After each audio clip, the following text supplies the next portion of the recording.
All right, so in consumer news now, the year is winding down and 2026 is just around the corner, and we're checking in on finances for the year ahead. We're looking at your wallet, the economy, even the jobs outlook. The Dallas Business Journal's editor-in-chief, Will Anderson, is joining us now to talk more about these three key areas of finance this afternoon. Will, thank you so much for being here as always. Of course, Matt, thanks.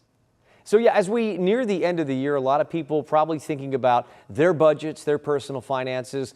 From your reporting, was 2025 a good year for the bank accounts of Americans? Surprisingly, yes. But that's when you look at these like really big picture metrics, right? Like household net worth is, kind of at record highs. But that overlooks the fact that, of course, so many people have seen their purchasing power reduce this year. There's inflation, there's utility costs like we just heard about on your program. And net worth is hard to access anyways. Selling a house or cashing out of retirement accounts, that's not easy. So overall, like a lot of things this year, it's kind of a mixed bag. And so we just spoke about inflation there. You mentioned it. Many people have felt the pinch of inflation, especially during holiday shopping. What's the outlook for inflation in 2026? So more moderate inflation. The latest predictions I've seen are around 2.5 inflation in personal consumer expenditures. That's everyday stuff like groceries, clothes.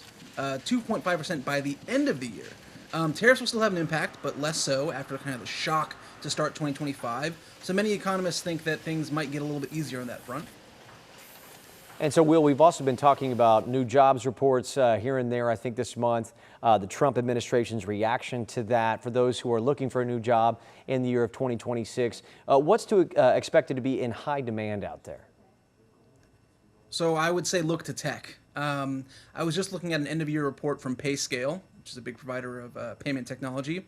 And they predicted that a lot of high-tech jobs will be among those with the biggest wage gains next year. So, and that kind of hasn't been the case for some years because of the impact of AI.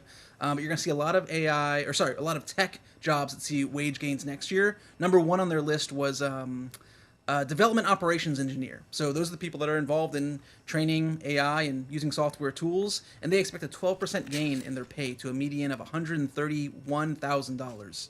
So pretty big pay, right? Number two was cybersecurity engineer, always in high demand with 10% growth to $118,000. A lot of tech jobs. So young people always ask me, people looking to enter the workforce, and I say study a tech degree or at least get tech certifications. I was also interested to see, though, that number 5 on that list was manufacturing plant manager with an expected increase of 8% to $129,000 median pay. It's quite high, right? Even though there's a lot of robots in factories and things like that, that's a very human job, managing other people, critical thinking skills. So it's not all AI, and it's really more about how you take AI and other tech advances and apply them to the real world. Yeah, so look to tech, it sounds like, from Will Anderson there. You can find more information about these topics on the Dallas Business Journal's website from Will Anderson there. Thanks so much for joining us, and thanks as always to provide your reporting and insight here at News 8 at 4.